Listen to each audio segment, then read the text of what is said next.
I lived for 10 years after college in the Northeast, and not trying to cast judgment on any of my Northeastern friends. The Northeast is a little bit tougher spot than, we kind of have some thick skin. We're willing to be a little bit more direct than maybe Cincinnati, and certainly where I happen to live in Birmingham now. Um, Fortunately for me, in part of my journey, I moved from the Northeast to Cincinnati. I was a very different person when we first moved to Cincinnati. I was blunt.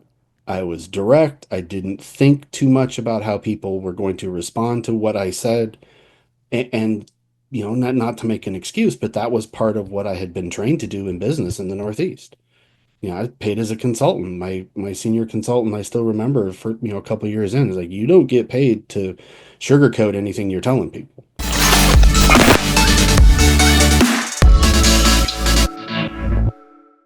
Welcome to the NEXCUE Mindset. I'm Stephen Garner, your host, the Resilient Life Expert, and today I have the privilege of hearing resilient cues from my dear friend, Stephen Howler. Steve professionally has been a construction technology leader for approximately the last 15 years. For most of his career, he has been in positions that were focused on connecting people or groups of people.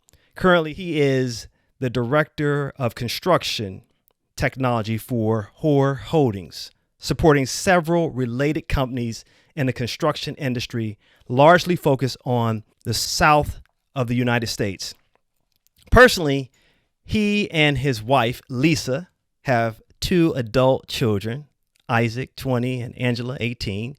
And after spending 15 years in Cincinnati, Ohio, and I miss you, man, they relocated in late 2021 to Birmingham, Alabama, where his personal and professional life come together in his passion for encouraging diversity of thought and actively advocating for underserved, underheard groups.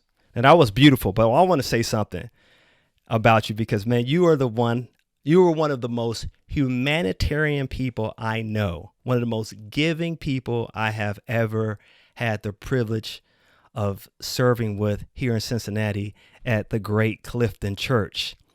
And I've seen you firsthand from a distance help people who couldn't pay you in return, do things for people that no one knew about, really transform the lives of individuals and help their trajectory to become a positive experience. And that's why I'm so excited to talk to you today, because I know there is a passion inside of you to really help humanity. And I had to have you on today to really get in your mind and learn what's driving you, and also to understand better what does it take to overcome the hardest thing you ever had to deal with in your life. So thank you for joining, Steve. How was that, my man? That was good. Unfortunately, you didn't prep me with all the questions, so we'll get some interesting answers, I'm sure. Yeah. Well, the first question I have is, what is it that drives you to be such a humanitarian and a giver? That It's not a hard question to answer in a lot of ways, because at the base of it is faith. I believe really strongly that as Christians, that's what we're called to do. Um, Outside of the faith component, so many people have given to me over the years that it's just I can't live with myself if I don't do some of the same things. And that's one of the things that I think is interesting. You were very gracious in your words of affirmation. The thing that kind of sinks in my head when you say those things is I immediately go to all the things that I could do more. And that's the piece that, if you ask kind of what drives me, that's really more of what drives me, is kind of going, coming home at night, lying in bed, ready to go to sleep and thinking, hey, could you have done different things? Could you have done more today? And unfortunately, all too often the answer is there's still more to do. Um, we look around us, there's so many people, even ones that kind of on the outside don't necessarily acknowledge they need help, but so many people do. And And frankly, there's another component to that, to my answer to your question too, and it's a little bit selfish. When I help people, it makes me feel good. Um, in which you can get into that whole argument about is there anything truly altruistic in doing the right thing, and yeah, I don't think it's I don't think it's an unchristian or a sinful response, if you will, to say I feel good about helping people. And selfishly, I want to do it more because that's it brings that brings a peace of mind, it brings a comfort. I mean, it sounds way kind of crazy, but one of the things that my kids and I have kind of gotten, or I've gotten in the habit of doing when we go grocery shopping, is I'll get cash back. And just, we don't tip at the grocery store ever as a society. We tip everywhere else now, whole different conversation. But small amount of cash back and give it to the cashier and just kind of walk away. And it gets the strangest good responses. I mean, you just hear people uttering, sometimes flowery language, but in such a good way. And it's that's the why, right? I mean, it's those little things that unexpected, sometimes expected and asked for, but it makes such a difference, not just in somebody else's life, but it makes a difference in our lives, for me anyway. So, Steve, what made you that person? Um, was it your My family? parents, my Oh, parents. I mean, oh. I there's no and whether they ever hear this or not is a whole different conversation too. But my parents have been the most giving people I've seen, and I get I'm biased as well, but I mean they've been incredibly giving their whole careers. I mean they not only were they teachers their whole career, in their spare time they've gone on countless service trips. In fact, they just came back when my dad is in his early 80s. My mom's about to turn 80. Don't tell her I told anybody that. But they just got back from a week and a half, 2 week mission trip, rebuilding a camp in North Carolina. And that's how they're choosing to spend their spare time, and that's been the way that it's been since I can remember. I mean, we've been doing things to help others, to reach out, to do different things in service since the first time I can remember kind of interacting with my parents.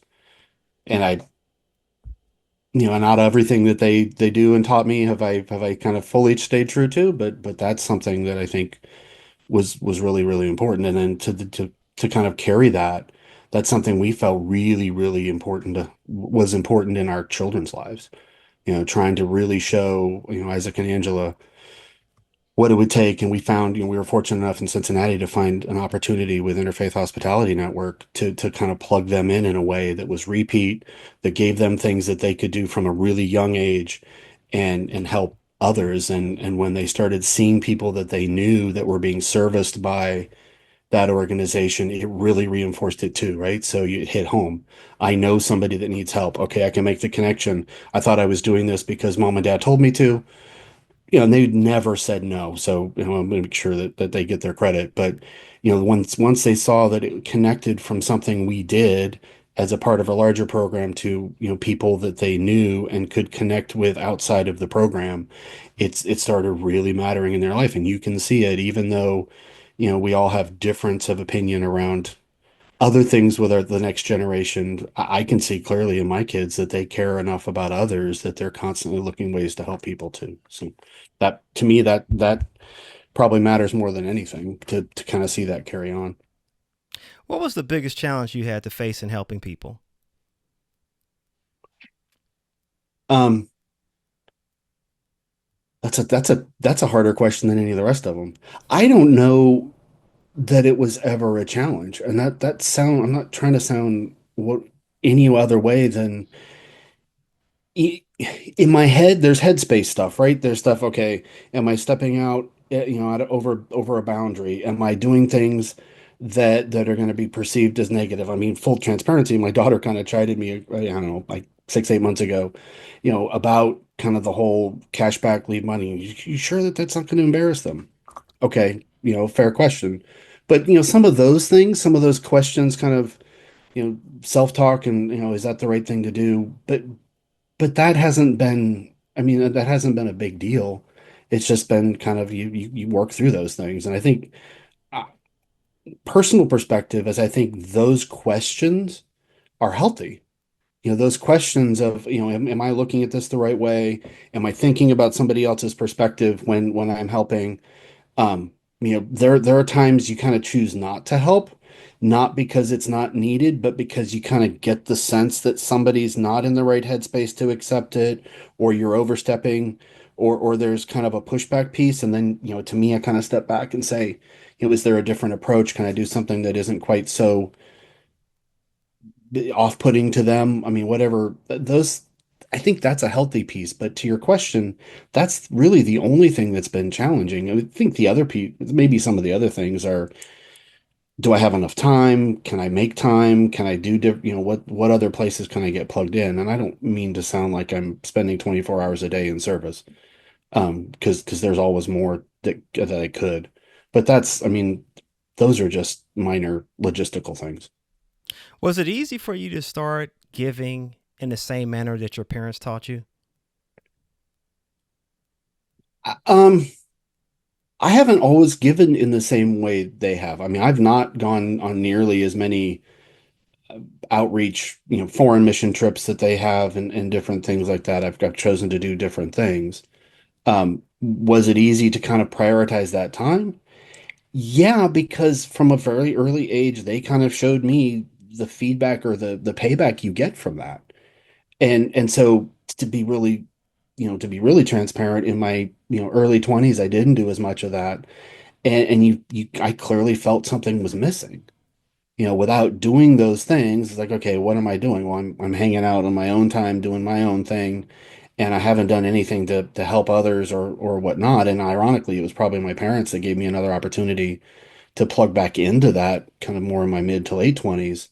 And yeah, it reinforced, hey, go and do that. Not only was it fun in and of itself, but it gave back to my mindset, and kind of reinforced, hey, that's what you should be doing, and I haven't really stopped doing that since. Have you ever had a personal struggle in your life that reminded you of someone else who was struggling that you helped perhaps? All the time. I mean, that's, whether it be, you know, anything from money, whether it be kind of relationship with God. I mean, I've questioned that a lot. And, every time you go through that, you're kind of reminded of different individuals that you've had a relationship with that have struggled.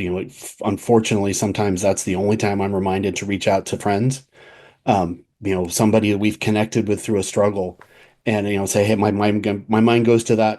Oh, crud, that person I haven't talked to in forever, and so there is some of that for sure.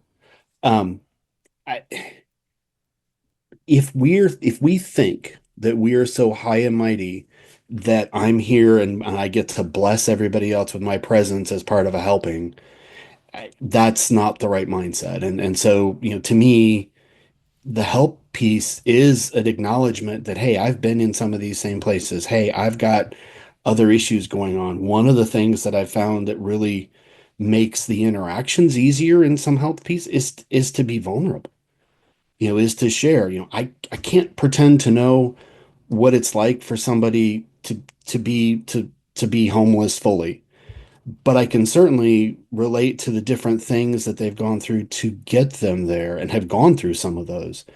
And if I'm not putting my mindset in such a way that I'm blessing you with my presence, or I'm blessing you with my money, or I'm blessing you with my time, and it really is just say, hey, let's put our heads together, let's dig in and get you what you need, let's do, what can I do to help? When that happens, it's easy.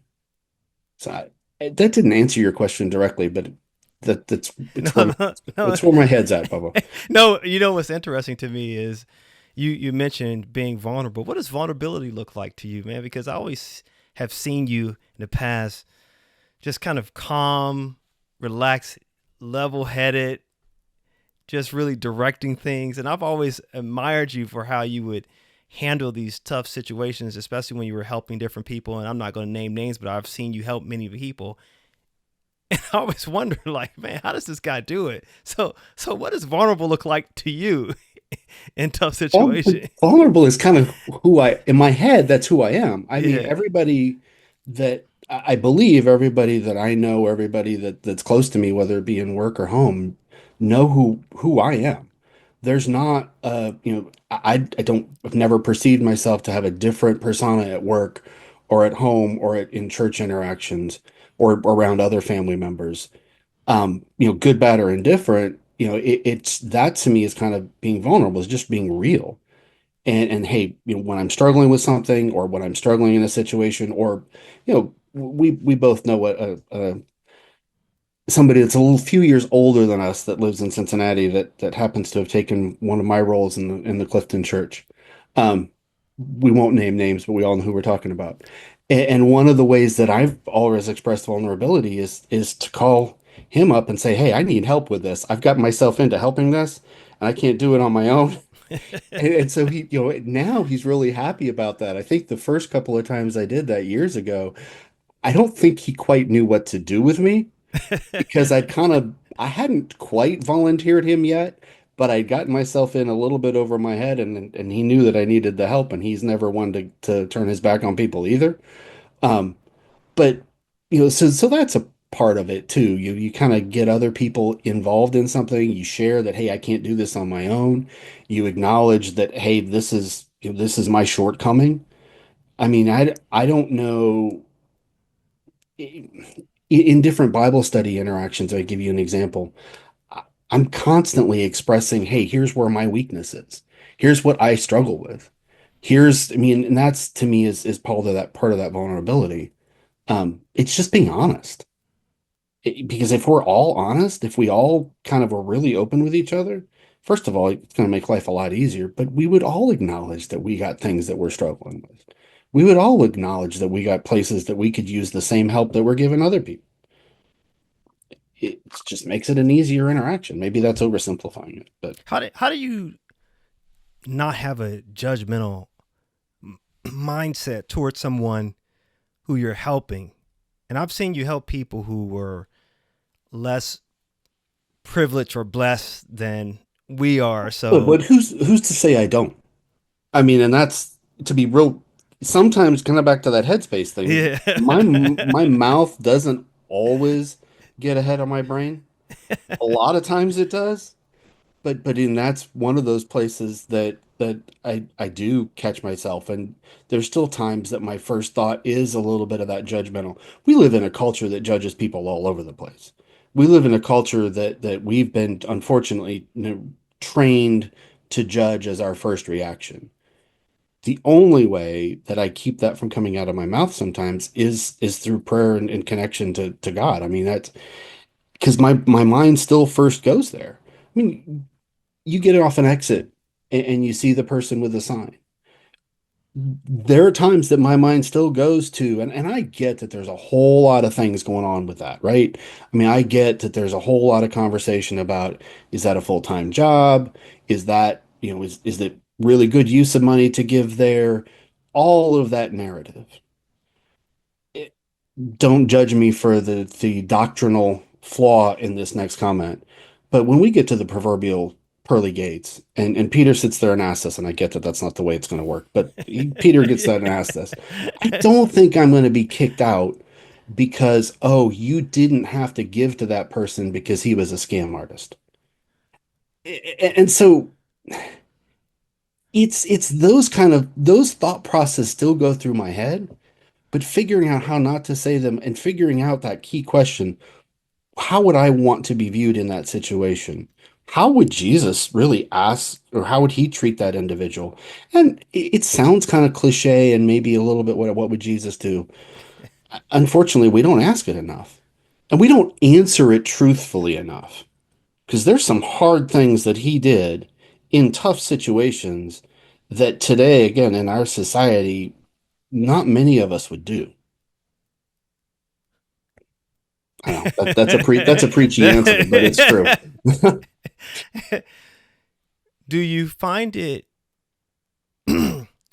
easier to help someone who obviously they have a need, maybe like they are financially destitute or they need a place to stay, versus someone who they don't have physically a deficit, maybe like financially, but they have some issue that maybe arrogance, what have you.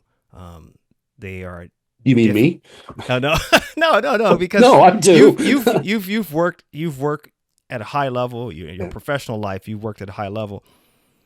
Do you struggle with helping I someone think like those are a that? lot harder. I mean, I again, full candor. There are individuals that I would much rather not help in some of those situations just because they're not kind, they make it challenging, they don't acknowledge that they need the help anyway. And unfortunately sometimes my reactions have been not all that kind and uplifting every single time, especially when it's a situation that comes up over and over again.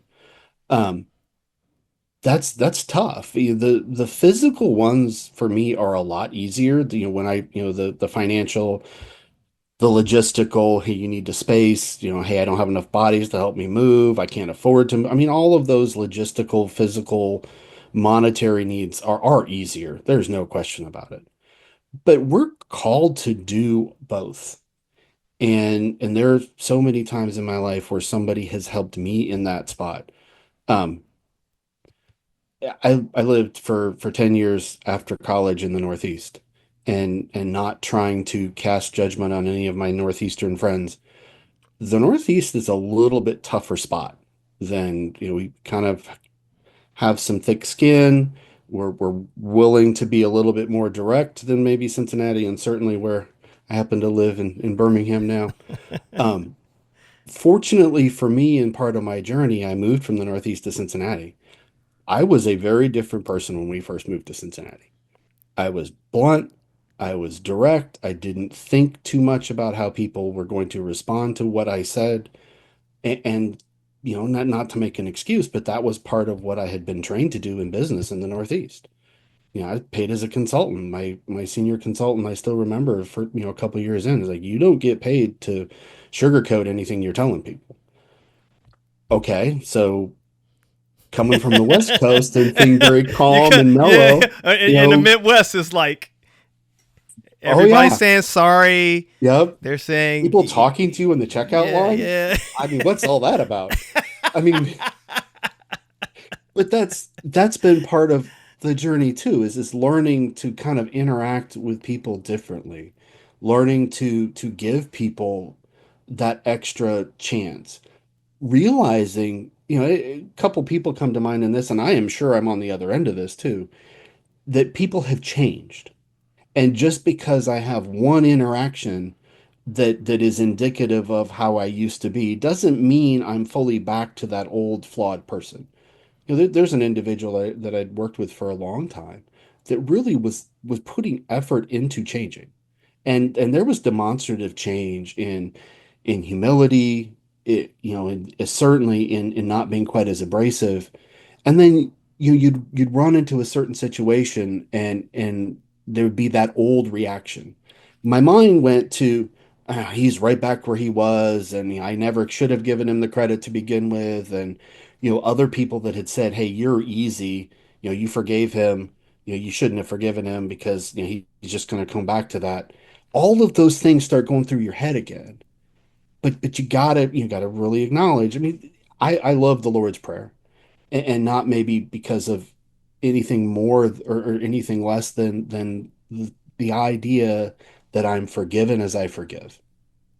Mm, And it's really easy to skip over that part of it because there's so much more in the interaction. But to me, that's the most critical aspect of it. And if I'm remembering that, then all of those other things do become something I can do. All of the other kind of the non-monetary, the non-logistical interactions become something I should be interacting with too. But back to your first question, or your question that started this, I find it way harder. But that's just the next thing I got to start working on. Again, because people do it for me, to me, all the time. you're pretty high up in your role. Do you find it difficult to help people who don't want your help? In your professional life is what I'm referring to. Um, the people that don't want help in any form or fashion are way fewer than the people that do. And was reminded of, so we have an ongoing Bible study on Friday evenings, and I was reminded from somebody this last Friday about the what was said to the apostles about dusting the dirt off their feet if somebody's really not interested, and I'm paraphrasing.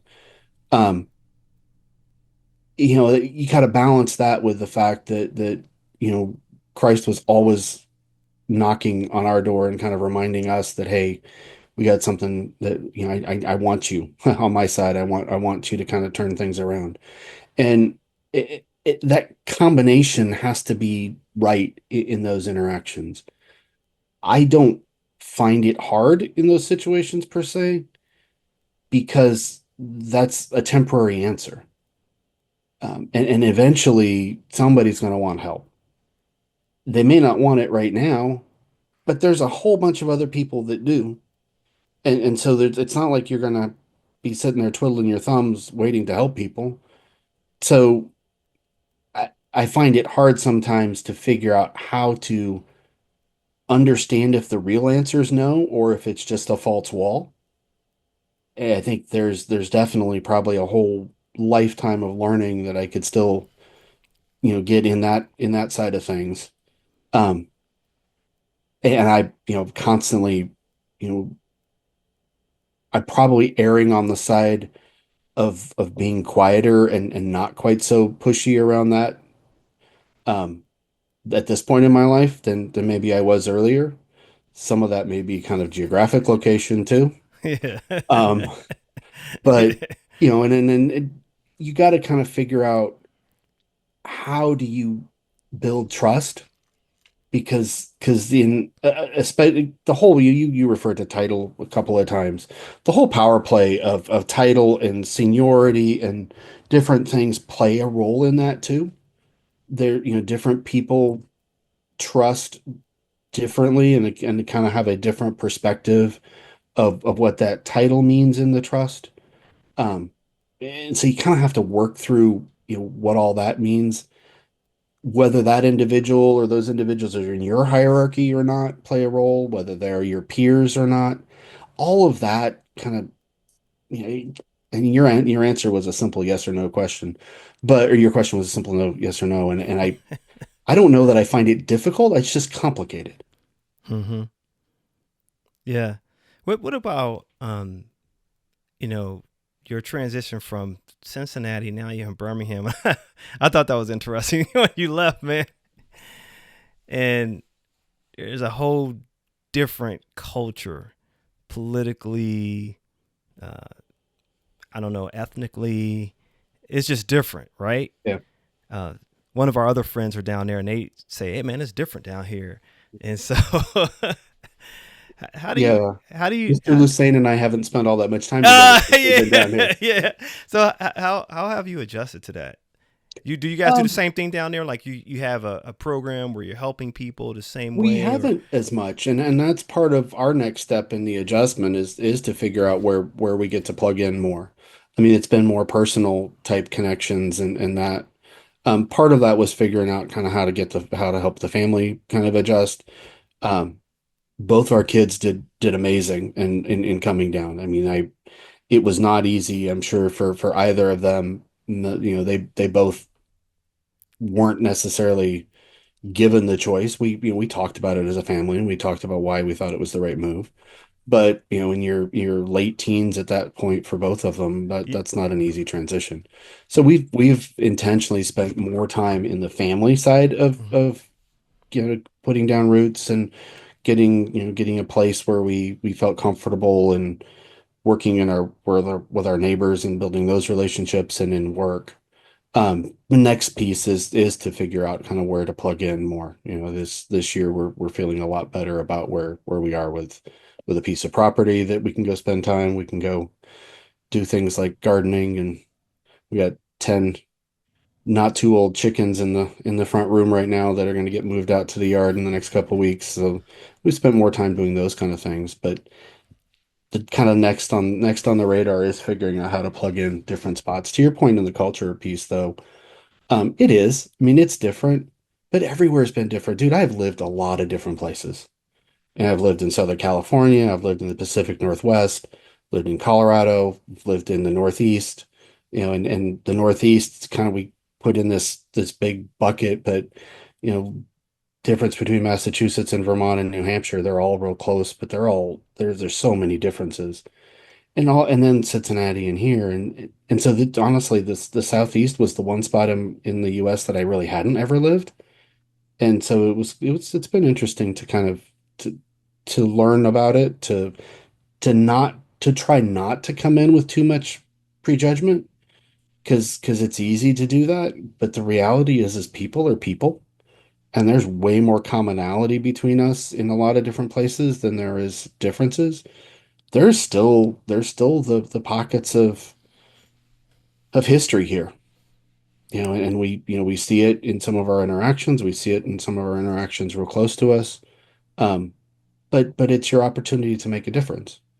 It's your opportunity to show that, hey, there's a different way. And that's those opportunities exist every day. So when you look back at your life, what's the hardest thing you ever had to overcome? You look at your journey, man. You've helped a lot of people. You've done a lot of great things. You've had a great career. Like, what's the hardest thing that you had to overcome in your life? Um, they sound kind of cliche, but stupid decisions of youth. I mean, ultimately, whether it be getting married the first time at a very young age and maybe not the best choice and dealing with the stigma of divorce at some point after that. Um, working through what it meant to kind of have a personal relationship with God versus what church said it should be. And those things are everybody has their journey, right? And I cannot complain about mine at all. I've been thoroughly blessed.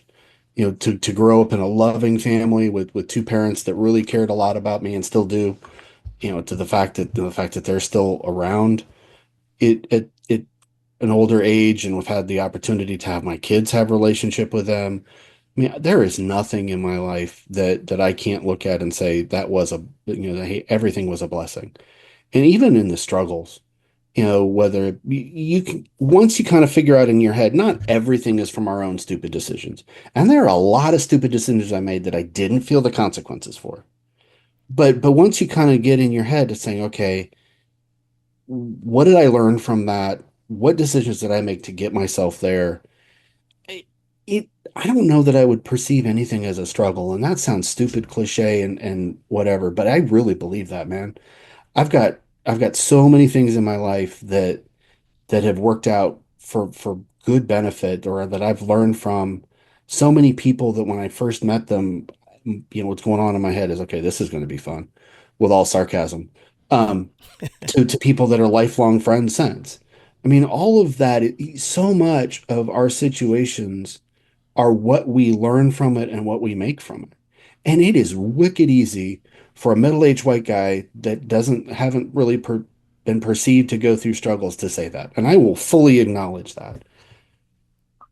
But I think we all can control what our mindset is. Mm-hmm. And we do all ultimately have control over our decisions. We don't always have control over our situations, but all of us get to decide what we make of those situations. And back to your question, it is some early decisions, but I still didn't suffer the consequences that I could have from any of them. So in that case, those are even blessings there. So I'm going to ask you, like, can you just give me like just just one decision, like what did you do that was, you say it was stupid or Oh, I mean, this is bonehead? so I've learned from it. It is what it is. But so I made the decision, despite parental advice, to get married when to somebody I did not know very well early in college. And we were married for the last 2 years of college, and then shortly thereafter, separated. it sounds weird, but the fact that there weren't kids involved in the relationship, that there wasn't a whole lot of extra financial entanglements or those kind of things, that was a blessing, and it was a blessing to learn from. Um, many times you make poor decisions about being in the wrong place at the wrong time, and things didn't happen from those situations, and being in especially rough spots of New York and Boston at different times. Not the cliche of, oh, I went to a rough neighborhood, but no, I put myself in situations where I didn't have to be, and coming out of those unscathed, being able to help other people get out of some of those situations without any jail time, any monetary damage, any physical damage. I mean, all of those matter. And a lot of prayer went into getting out of some of those things, but I most of them I learned from one or two times. Didn't repeat a ton of mistakes in that part of my life, and that doesn't mean I didn't make my fair share of them. But I mean, that's the other piece that, and this is going to sound weird, but my mind does a really good job of wiping some of those out. I Okay. don't spend a ton of time kind of going back and saying, well, I shouldn't have done that or I couldn't have done that. If we sit here and we talk about them, I could kind of rattle off, you know, Boston. I couldn't tell you exactly what time of year, but I can very distinctly remember being downtown with several people, um, knowing that we had to hit the T before a certain time, and others got way more intoxicated than they should have. And, that situation, if we're sitting here thinking through it, we can get there. Yeah, young man, It, you're doing yeah. but it's not what I spent a ton of time thinking about because okay, we got out of there. Nobody really got hurt, and I learned from it. And we've been pretty candid with our kids about both Lisa and I and the mistakes we've made. Not that we sit there and dwell on them, but we've talked about that pretty openly with them about here's what I chose to do, here's what I chose not to do, and why. You guys get to make your own decisions. It's a different world than it was, when we were kids, but the bunch of things are in common, right? I mean, whether it be drugs, whether it be alcohol, whether it be company, all of those things we make are making the same choices that our parents did probably, and that our kids are going to make from here on out. And so all of that is pretty easy to share, but we've been really blunt with them about the different decisions, what it did for us, when we chose to make right decisions, and why. It's not like we just shared the bad ones, but I don't choose to spend a ton of time thinking about them now.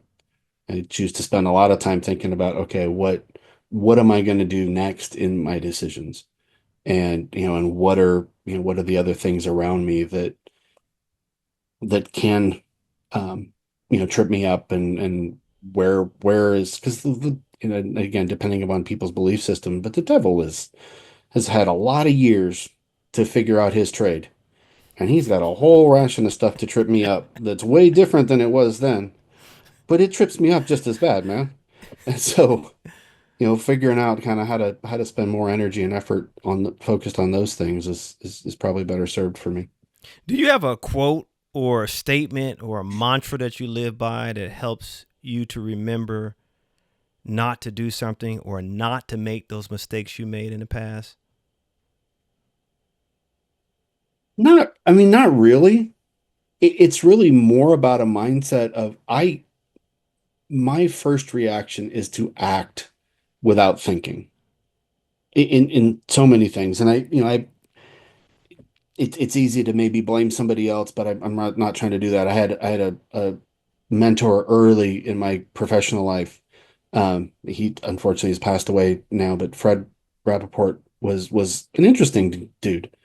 Um, he was he was a senior partner in the consulting company I worked for, and um, he was constantly trying to reinforce that analysis paralysis was more of a risk than making the wrong decision. Hmm. And so I got it drilled into me super early that a bad decision is better than no decision. No decision is making a decision. Make a decision even if it's wrong, you can adjust and move on. And I there's the part of that I still believe, but I also got it drilled into me so much that sometimes my mind was going off on a decision before I'd even taken the step to really think through it. So that's more of what my mindset is now in that situation. It's not a quote, it's not a, you know, something in my head saying do the right thing. It's just have you really thought through the consequences? And because there are always going to be some. And trying to get your brain to think through a couple of steps forward from that is where that's worked well for me. Um, I'm also not the person that I love quotes. I love good quotes, but I don't put them up on my walls. I don't have a book of ones written down. Um, I tend to do a lot of listening to books on Audible, and I don't read as much as I should or as much as I used to, but I do, have a 500 plus collection on Audible of things, and some of them I'll reread just because I like them, and because you kind of that mindset of, hey, especially some of the ones about habits. It's ironic that I have a habit of re-listening to a book about habits, but to kind of reinforce that mindset of, hey, this is, and so it's not necessarily one saying or a group of saying, it's kind of an approach. What would you tell the younger Stephen Howler? And I ask that question because there are versions, I believe there are versions of us out there. And so if someone listening to this and they say, man, he sounds like me, what would you tell them? My first reaction would be, don't waste so much time. Um, but it, it really is, it's would be more about, pay attention to what matters. You know, there are times in my life I spent a lot of time thinking about what other people's perceptions were of me, and not that it was paralyzing all the time, but there are definitely times that it drove certain reactions or certain actions that wasted energy, wasted time. And then, understand what matters. That same thing. We tend to waste so much time on things that don't have any outcome from them. I'm not trying to come across as judgy because I still spend time. I still play video games with my son. I still do. We have our certain binging episodes, but asking yourself, all right, yeah, you need a mental break, but how much of that is really needed? Those are the things that if I kind of, as I have gotten older, I had, I made the mistake about 2 or 3 months ago of asking myself, well, how much time have I wasted watching TV in my life? Dude, it's ugly.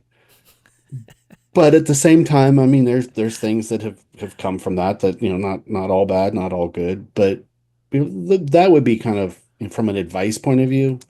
I probably wouldn't have listened to that advice at that point, but it would be good advice. You've climbed the corporate ladder. You have a successful career. Um, what does it take to go? You were a consultant, which is fantastic, right? And you've created this great career path. So, what does it take to go to that next level?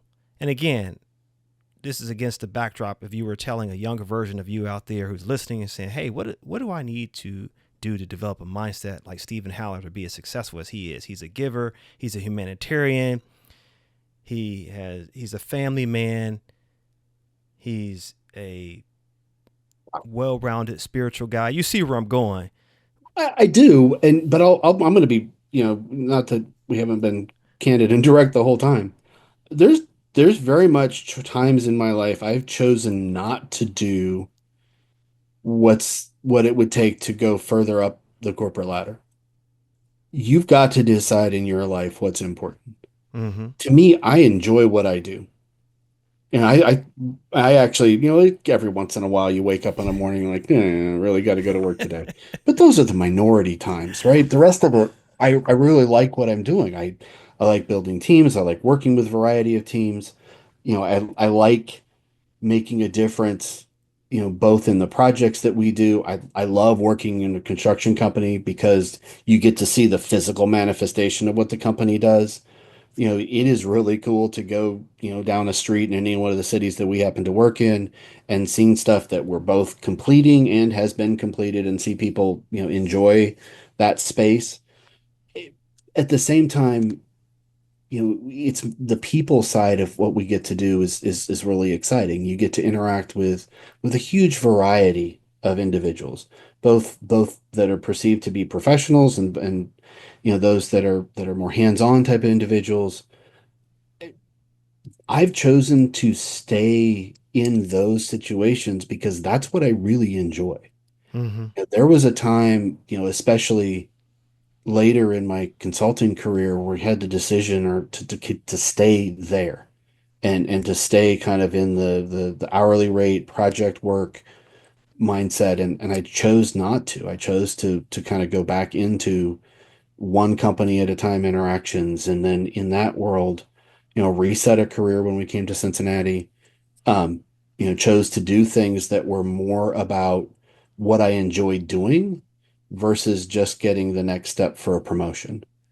And to me, that's what makes sense for me. Everybody has to ask themselves what's motivating you.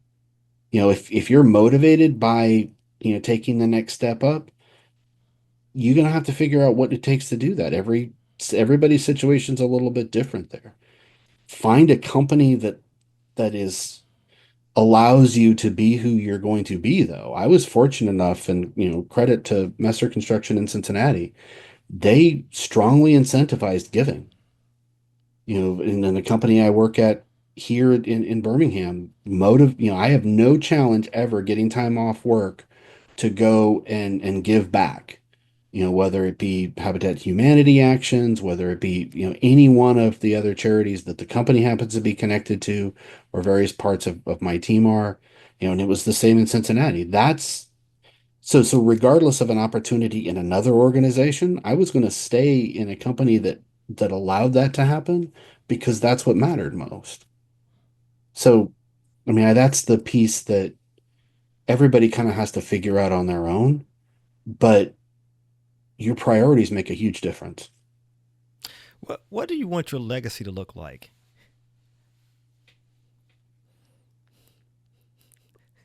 I don't want to die yet, dude.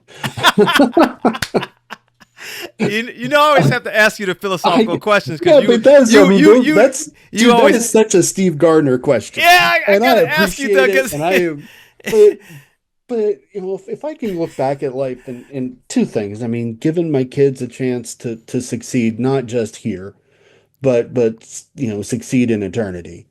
And then leave the world. I mean, the world is not a better place than when I came into it because we were in a tough time. But if I've made a difference in people's lives, I'm good about it. I'm always going to have an opportunity to see where I could have made a bigger difference.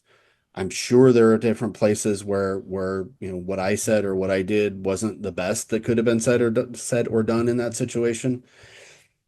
But if at the end of it, there's more people that feel positively towards my impact in their life than feel like I was a complete whatever and messed them up somehow, it's all right. in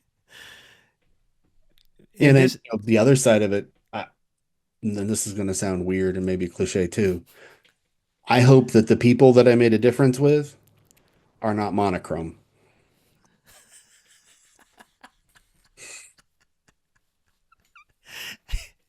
this man, this is why I like talking to you because Are you ready for that one? it, Hmm. it's always interesting to me how you and your wonderful wife literally just cared about people. I mean, I've seen you help people like me. When I say people like me, obviously I'm talking about people who come from multi generational poverty, fatherless, crime infested environment. And I've always wondered, like, what in the world is driving them to be so caring, so loving? I mean, and I'm not talking about you were just nice. Here's a gift card. You guys would house people, go out your way to help them as though they were your own child. I've seen you do that. You would never brag about it. You would never talk about it. But I've seen you do that. Yeah. And that's why I say I got to talk to Steve and figure out like what's in his head. Like drives him to do that. And I never knew that your parents were like that. They were given to that.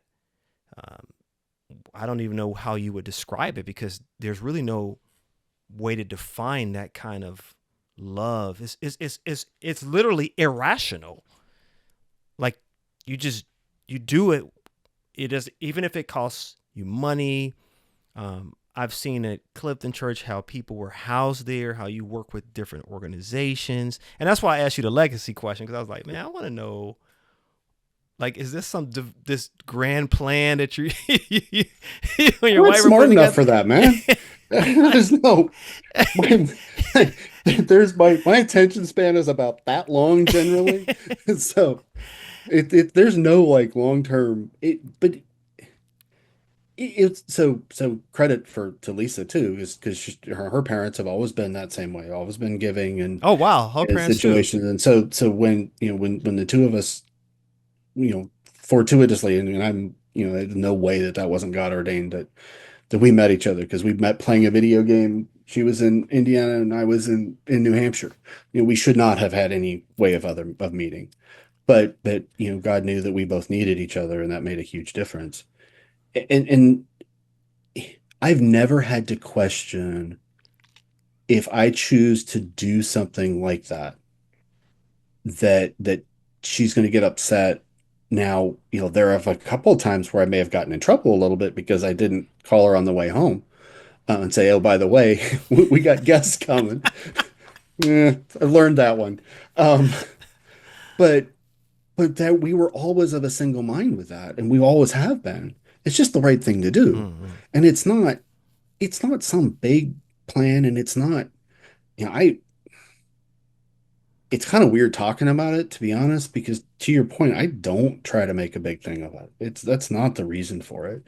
The reason for it is because somebody needs to help people, and not, a whole bunch of people aren't going to get help unless it's you doing it. And it doesn't always work out the right way. It doesn't always, I 100% know that a couple of the individuals that we've helped, unfortunately, their lives still aren't in a great spot. But that doesn't mean that we still aren't reaching out and trying to find out if there's anything else that we can do at this, but at some point when you're 22, 23 years old, you make your own decisions. And those aren't always right. Those aren't always the right decisions. But that's why I said what I said earlier. I am fortunate that a lot of the decisions I made or a lot of the choices I made didn't end up in with consequences that were life altering. Hmm. Not everybody gets that lucky.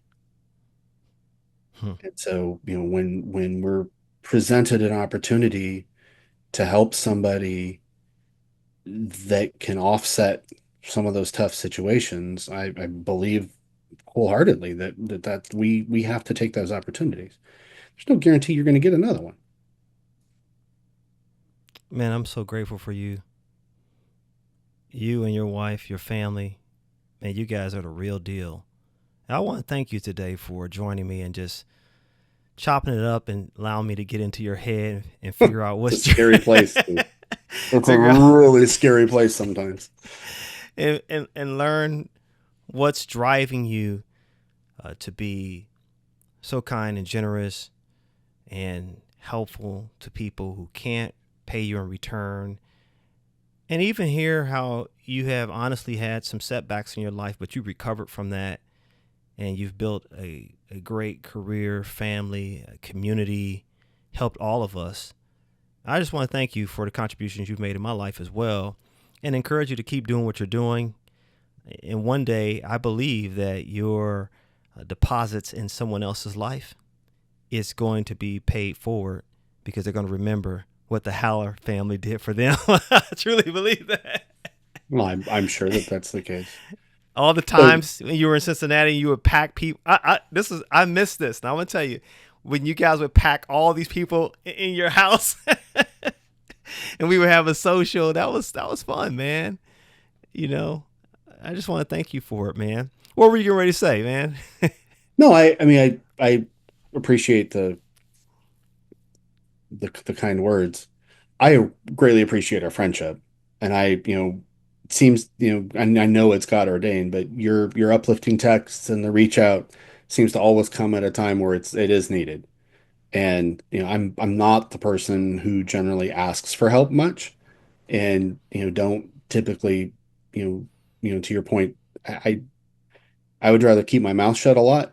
I say enough in other areas, but it's, as far as when I need a shoulder to talk to, or a shoulder to cry on, or just for the record, men should cry. It's good for us. Yeah, yeah, it is Don't do good. it It's often good. enough, It's but good. Yeah. um, your reach outs and your connections are really always really timely, and I appreciate the time spent in a conversation like this. What you're doing is really important. Thank you, Steve, But man. Thank you so much. And thank you, everyone, for listening to me talk to the great Steve Haller. Take your cues from him and live a resilient life and give and help as many people as you can. I'm Stephen Garner, Resilient Life Expert. Until next time, next cue.